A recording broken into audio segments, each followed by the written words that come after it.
সালামু আলাইকুম।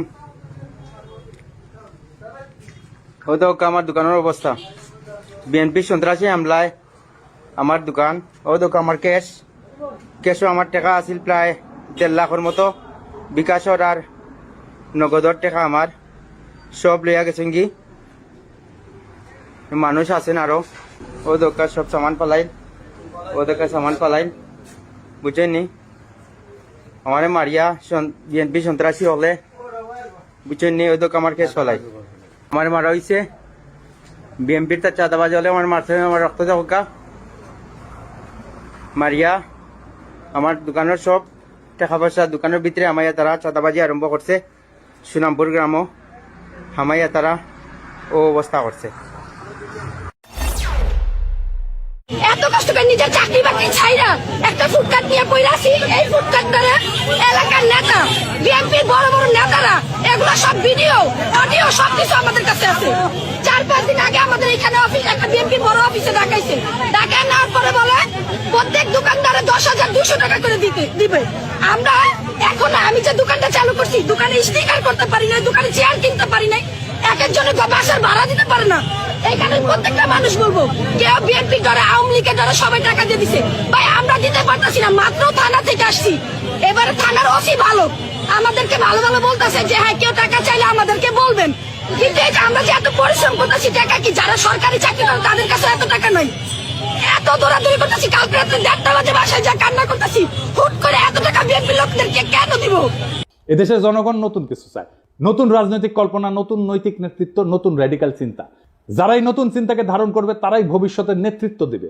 একজন প্রকৃত রাজনৈতিক নেতা শুধু বক্তৃতা দেন না, কর্মীদের কাজ দেন, শুধু ভীষণ দেন না, সেই ভীষণ বাস্তবায়নের গাইডলাইনও দেন। যদি আপনার দলের কর্মীরা আজকে হুজুগের চান্দাবাজে পরিণত হয়ে থাকে, তাহলে তার দায় নেতৃত্বকেই নিতে হবে। তারেক রহমানের উচিত এখনই জব হোল্ডারদের মতো আচরণ শুরু করা। তাকে একজন ওয়ার্কিং স্টেটসম্যান হতে হবে, শুধু প্রবাসী ভবিষ্যৎ প্রধানমন্ত্রী না। বিএনপির সামনে এখন 3টা বড় কাজ: নিজের কর্মী বাহিনীকে প্রশিক্ষণ দিয়ে উৎপাদনমুখী কাজে লাগানো, র্যাডিক্যাল স্টেট রিফর্ম পরিকল্পনা নিয়ে জনগণের সামনে হাজির হওয়া, আর 3 নাম্বার দলে থাকা ডিজিএফআর চাঁদা খাওয়া, রয়ের টাকা খাওয়া, নব্য দালাল, বেকার, অনলাইন কুতুবদের চিন্তাহীন দৌরাত্ম্য থামানো। এই রাজনৈতিক বিশৃঙ্খলা, ছিন্নমূল নেতৃত্ব আর চিন্তাহীন কর্মী নিয়ে রাজনীতির পরিণতি একটাই: নতুন করে একনায়কতন্ত্র আর গভীর বৈদেশিক হস্তক্ষেপ। বর্ষা বিপ্লবের চেতনাকে গণতান্ত্রিক কাঠামো থেকে তাড়াই দেয় এক ব্যক্তির ভাবমূর্তি কেন্দ্রিক প্রজেক্টে পরিণত করা। আপনাদের রাষ্ট্র নিয়ে সিরিয়াস কোনো চিন্তা নাই, আপনারা ক্রিটিসিজম ইন্টেলেকচুয়ালি ডিফেন্ড করতে পারেন না, গালাগালিতে নামায় দেন কর্মীদেরকে। আমি বলতেছি পারবেন না। এইভাবে পারলে হাসিনাই ক্ষমতায় থাকতো। হাসিনার একটা বিশাল ইন্টেলেকচুয়াল বাহিনী ছিল, ইন্ডিয়ান ইন্টেলিজেন্সিয়ার ফুল সাপোর্ট ছিল। আপনার কিছু নাই, বাস্তবিকই কিছু নাই। দেখাই দিলাম হাতে নাতে। আপনাদের রাষ্ট্রচিন্তকদের আমার সাথে ডিবেটে বসায় দিয়েন, 5 মিনিটে রণে ভঙ্গে দিবে, টিকতেই পারবে না কোনো আলোচনায়। এটা অহংকার না, এটা রিয়েলিটি। মেনে নেন এই রিয়েলিটি। শেখ মুজিব কইছিল না শরদ্দীর বডিগার্ড, রিয়েলিটি মেনে নাও ভুট্টোরে। আপনাদের রিয়েলিটি মেনে নিতে হবে। তাহলে বিএনপির কি করা দরকার? আমি বিএনপি করলে আমার বিপুল কর্মী বাহিনীর কর্মসংস্থানের জন্য কাজ করতাম। আমি প্রফেসর ইউনূসের সাথে বসে বলতাম, স্যার আমার 1 কোটি কর্মী আছে, এদের কাজ দিতে হবে, বুদ্ধি দেন, সাহায্য করেন। এদের লিস্ট করতাম, অর্গানাইজ করতাম, ট্রেন করতাম, ফান্ড জোগাড় করে দিতাম। তারপর এসএমই, স্মল মিডিয়াম এন্টারপ্রাইজের কাজে লাগাই দিতাম। এরা চান্দাবাজি করে, কারণ কাজ নাই। কাজে ঢুকাই দিতেন, সবকিছু বন্ধ হয়ে যেত, দেশেরও উপকার হইত। আমি মনে করি এমনকি তারেক রহমানের একটা ফুল টাইম জব থাকা উচিত, উপার্জনের উপায় থাকা উচিত। ব্যবসা না চাকরি। চাকরির অভিজ্ঞতা ছাড়া আপনি পৃথিবীতে আপনার ইউজফুলনেস প্রতিষ্ঠা করতে পারবেন না। উনি যখন রাষ্ট্র ক্ষমতায় যাবেন তখন সেটা বাদ দিবেন। মানুষ যদি দেখে উনি কিছু করেন না, তাহলে রাজনীতি করেন, তাহলে মনে হবে যে আমিও রাজনীতি করব, কিছুই করব না। এবং মানুষ কি মনে করে আসলে আপনাদেরকে, পলিটিশিয়ানদেরকে মনে করে আপনারা চান্দা দিয়ে চলেন। এটা আমার কথা না, একদম জনগণের কথা। আমি দেখাই দিতেছি, শুনেন, দেখেন কি বলে। একটা কাম করে খায়, চাঁদা উড়াই খায়। ছোট নেতা চাঁদা উড়ায়, বড় নেতা মালিক হয়ে যায়। সব নেতা চলে চাঁদার টাকা দিয়া। কোন নেতা কাম করে কইতে হবে যে আমি কাম করি না ভাই। সব নেতারা খায় চাঁদার টাকা। চাঁদার টাকা খাইয়া সব নেতার সংসার চলে। আর বাচ্চা কাছে পড়ালেখা করে চাঁদার টাকা দিয়া। ওরা সংসারে মার্কেট করে, টাকা পয়সা দিয়ে মার্কেট করে, যে পানিটা কিনে খায় চাঁদার টাকা দিয়া। চাঁদার টাকা ছাড়া সংসার চলে না। ওরা চিকিৎসা করতে চায় বাইরে বিদেশে চিকিৎসা করতে চায় চাঁদার টাকা দিয়া। আপনি খোঁজ নিয়ে দেখেন, যত বড় নেতা হোক এই চাঁদার টাকা খাইয়া নেতামি করে। প্রত্যেকটা নেতা চাঁদার টাকা খায়, প্রত্যেকটা কর্মী চাঁদার টাকা খায়। কোন দলে চাঁদাবাজ থাকবো না বাংলাদেশে। চাঁদার টাকা খাইয়া এরা রাজনীতি করে। এখন চাঁদা বন্ধ হইলে রাজনীতি কেউ করবে না। চাঁদা বন্ধ হয়ে গেলে রাজনীতি কেউ করবে না। যে ধান্দা নাই না রাজনীতি করবো কেন? কাম করে খাই। চাঁদাবাজি আছে জড়িত, আপনি খোঁজ নিয়ে দেখেন ভালো মতন। দেখেছেন, রেসপেক্ট করে না তো পলিটিশিয়ানদেরকে। কেন করে না? কারণ আপনাদের মনে করে আপনারা চান্দা দিয়ে চলে। বিএনপি এখন একটা সন্ধিক্ষণে দাঁড়ায় আছে।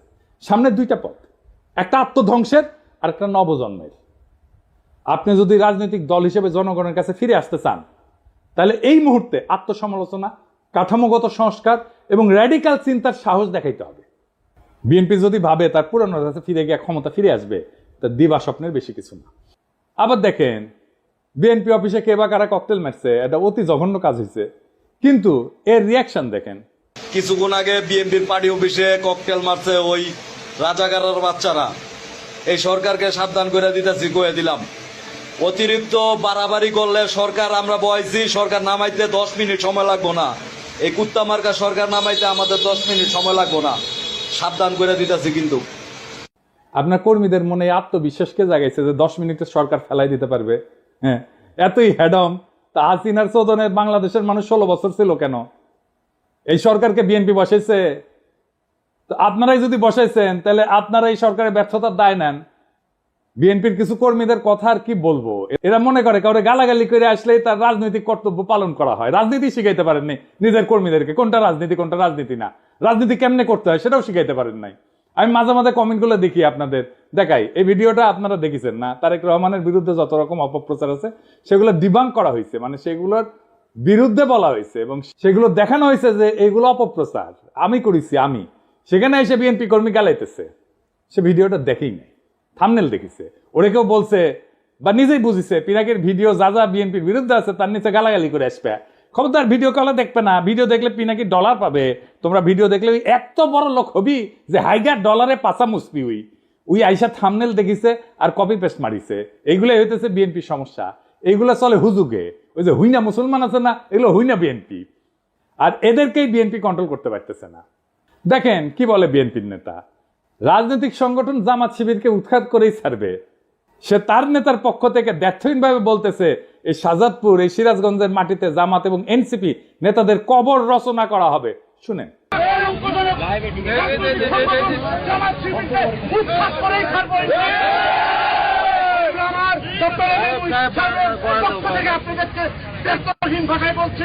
এই শাহজাদপুর, এই সিরাজগঞ্জ, বাংলার মাটিতে জামাত এবং এনসিপি নেতাদেরকে কবর রচনা করা হবে। এর নাম হইতেছে আমির হোসেন সবুজ, সাংগঠনিক সম্পাদক শাহজাদপুর উপজেলা বিএনপি। সারা দেশ বিএনপির বিরুদ্ধে ফুঁসে উঠেছে এবং এইটা একটা অনিবার্য সংঘাতের দিকে অগ্রসর হইতেছে। আমি গত পরশু একটা ভিডিওতে দেখাইছিলাম যে টিনের সালে কাউয়া তারিক জিয়া বলে মিছিল, দেখেন আর একবার।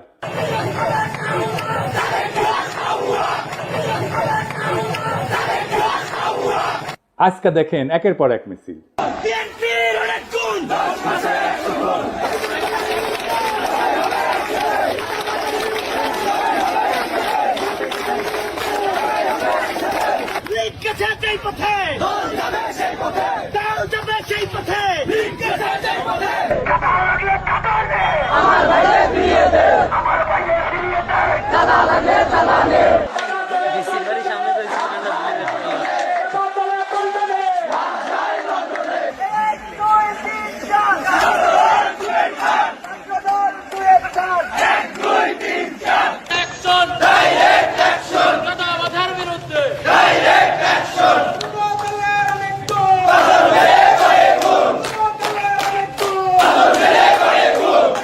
বিএনপির ব্যানার নামায় ফেলতেছে তরুণেরা, দেখেন।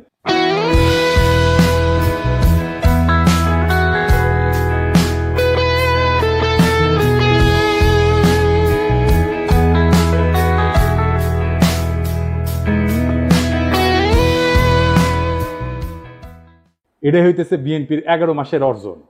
তারেক রহমান বলছেন অন্যায়কারী যেই হোক আমরা প্রশ্রয় দেব না। বরাবর আমরা বলেছি অন্যায়কারী আইনের দৃষ্টিতে তার বিচার হবে। দলের সাথে তার কি সম্পর্ক কিচ্ছু যায় আসে না, তাকে দল কোন রকম প্রশ্রয় দিবে না কেউ যদি কোনো অন্যায় করে থাকে। খুব ভালো কথা, কিন্তু গ্রেপ্তার করলে থানা ঘেরাও করে আসামি সিনাই নিয়ে যায় কেন বিএনপি? এটার উত্তর তো তারেক রহমানকে দিতে হবে। একটা দুইটা না, শয়ে শয়ে। এডিটর সাহেব, বিএনপি থানা ঘেরাও কিওয়ার্ড দিয়ে সার্চ দেন তো, দেখেন কত জায়গায় থানা ঘেরাও করে বিএনপি আসামি ছাড়াই নিয়ে যাইতেছে।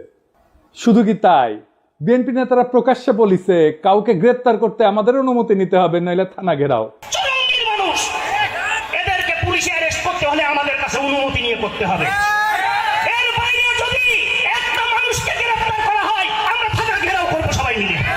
আপনারা মব মব কইরা ফেনা তুলতেছেন, কিন্তু আসল মব তো আপনার দলের লোকেরা তৈরি করতেছে। শোনেন কি অবস্থা।